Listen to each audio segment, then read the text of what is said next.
June 14, 1902, the Lodi Sentinel, Lodi, California. The Size of Fairies. Creatures who live in the poetry of the Elizabethan age.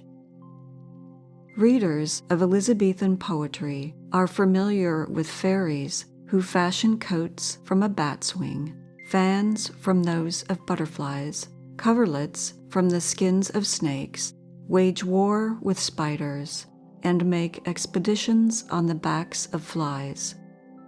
Writers have commonly assumed that such minuteness was the product of poetic fancy, which reduced these spirits to a size much below that admitted by popular belief. But this is an error. Folklore supplies us with abundant examples of fairies who can carry no more than a single straw, who emerge from a molehill and make a thread bridge in order to traverse a keyhole. Concordant is the testimony of language, as when the foxglove passes for being a fairy cap. If a size so reduced cannot allow historical interpretation, still less does ethnology explain the question of these fays, who in power do not differ from their larger cousins. Queen Mab, no larger than the jewel of a ring, is yet charged with the function of a birth goddess. The least fairy can steal a bride or a baby. Tenuity is of less consequence, since any tiny sprite can at will assume gigantic proportions. The fairies, who in one canon are represented as dwarfish, in the next may be described as gigantic. The contrast, which cannot be accounted for as arising from historical memories, may be easily explained by the early modes of conceiving nature. In prehistoric conception, a mountain might pass for a large man, a river for a tall one, while the inmates of petty hillocks would naturally be imagined as possessing a form corresponding to the narrow limits of their habitants. International Monthly. July 8, 1908, the Ellensburg capital, Ellensburg, Washington. Fairies of Cornwall. Superstitions that still live in this corner of England.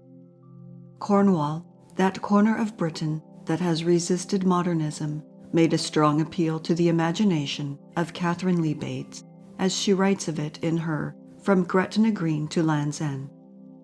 In Cornwall, as in Ireland, the fairy is still in possession, and folklore is almost a religion.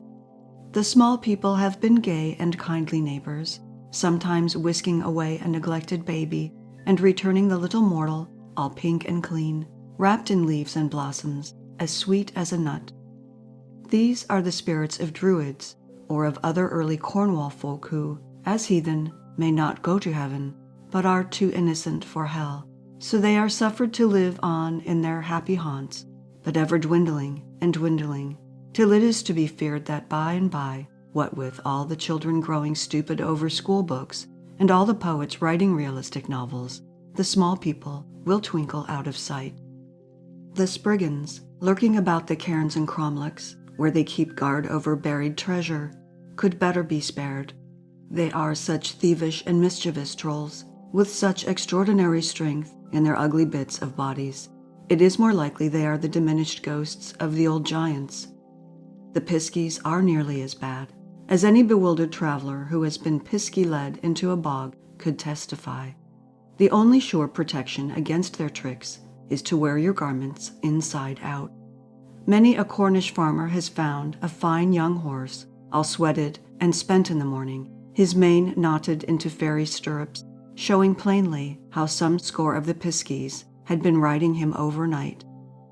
And many a Cornish miner, deep down in the earth, has felt his hair rise on his head as he heard the tap, tap, tap of the knockers, souls of long imprisoned Jews sent here by Roman emperors to work the tin mines of Cornwall.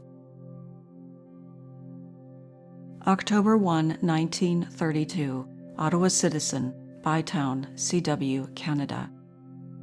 Fairytales on Island of Skye. Scottish clergyman tells of people influenced by their belief in fairies and witches. London, by mail.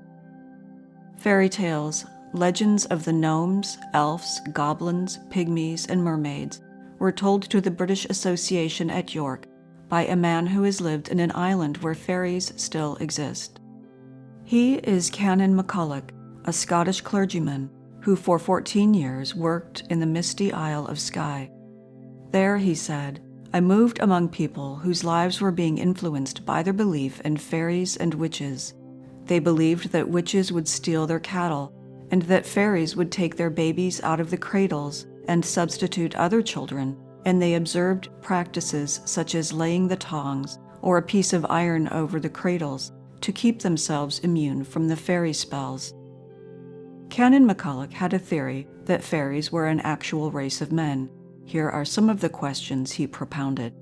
Were fairies the ghosts of ancient Britons? Are existing pygmies the descendants of fairies? Was Neolithic man fairy-like? Are fairies earth spirits dwelling in burial mounds?